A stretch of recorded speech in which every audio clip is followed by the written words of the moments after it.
Hey YouTube, I've been watching and a lot of people seem like they have problems getting the body on and up on the Traxxas Rustler 4x4. This is the Ultimate Edition, so I'm going to show you how I get it done.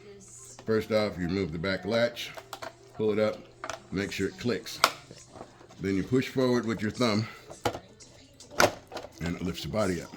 So once you have the body up, you put it down, make sure it's centered on the chassis. You can move it up to the front end is on that spring. When it's on the spring, you push down with your thumb, slide it forward,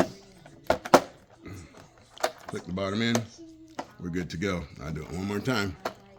Pull this up till it clicks, push forward with your thumb, and then it's up.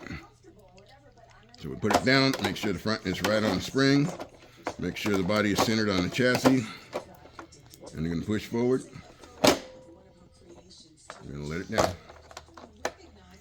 Thank you very much.